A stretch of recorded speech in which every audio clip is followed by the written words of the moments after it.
यीशु मसीह का। परमेश्वर के धन्य नाम की महिमा हो। प्रभात मनन के सत्र 1477 में आप सभी का बहुत ही विनम्रता के साथ स्वागत करता हूं। आइए आज का मनन के लिए हम पढ़ते हैं तीमुथियुस को भेजी गई पौलुस की दूसरी पत्री अध्याय 2 पद 11। यह बात सच है कि यदि हम उसके साथ मर गए हैं तो उसके साथ जिएंगे भी। मसीह के साथ अनंत काल जीने के संबंध में कल मैं एक छोटा सा रूपरेखा आपको दिया था।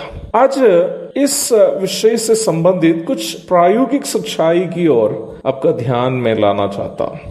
यीशु मसीह के साथ मरने और जीने का संक्षिप्त अर्थ यीशु मसीह के जीवन को जीना है। इस संसार में जितने भी लोग जन्मे हैं सभी लोग जीने के लिए जन्मे थे, परंतु मरने के लिए यदि कोई संसार में जन्म लिया तो वो हमारे प्रभु यीशु मसीह के अलावा और कोई नहीं है। प्रभु यीशु मसीह के जन्म के कई वर्ष के पूर्व ही भविष्यद्वक्ताओं के द्वारा ये सूचित किए गए थे कि मसीह की मृत्यु एक प्रायश्चित बलि के रूप में होगी और वह मृत्यु के पश्चात जी भी उठेंगे।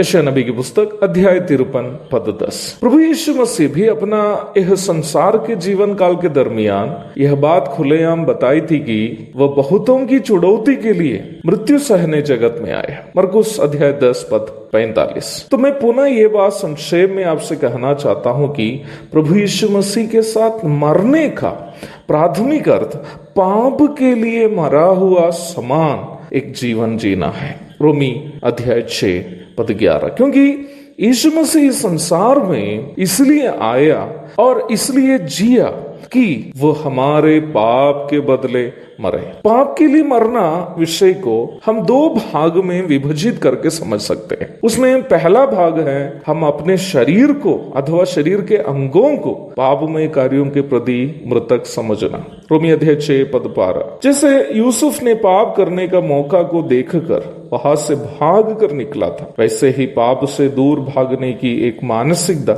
हर एक विश्वासी में होनी चाहिए। परंतु पाप से भाग कर निकलना उतना आसान कार्य भी नहीं है, क्योंकि हमारे शरीर भी पाप से प्रदूषित होने के कारण हम अक्सर उन पापों में फंसते हैं जिन पापों को करने के लिए हमारा शरीर भी चाहता है। रोमी अध्याय 7 पद 19। शरीर की इस चाहत को ही याकूब अध्याय 1 की 14 एवं 15 पदों में अभिलाषा बताई गई है। अभिलाषा से बचने के लिए हमें वचनानुसार जीने की एक तीव्र इच्छा एवं प्रार्थना की अनिवार्यता है। इसका मतलब परमेश्वर के वचन के अनुसार प्रार्थना की मदद से व्यक्तिगत जीवन में पाप से बचकर यीशु मसीह के समान एक पवित्र जीवन बिताने की कोशिश को मसीह के साथ मरे हुए के समान जीना कह सकते हैं। इसका दूसरा भाग पहला भाग से भी थोड़ा और कठिन है। ज्यादातर मसीहियों की सोच यह है कि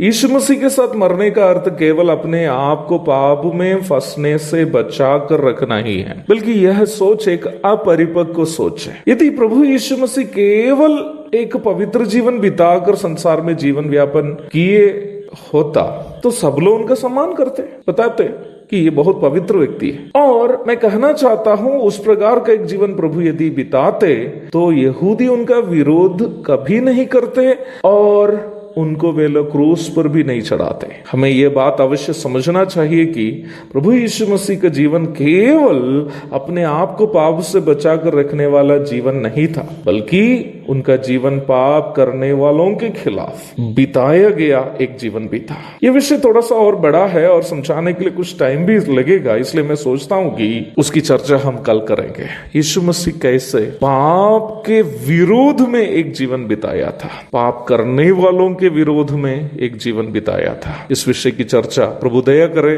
तो कल हम करेंगे। तब तक के लिए आपसे विदा हो जाता हूं। प्रभु के धन्य नाम की महिमा हो। आमीन।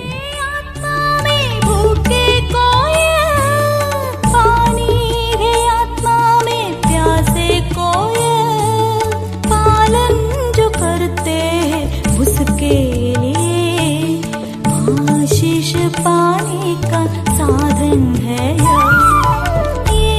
ये वचन, प्यारा वचन ईशो।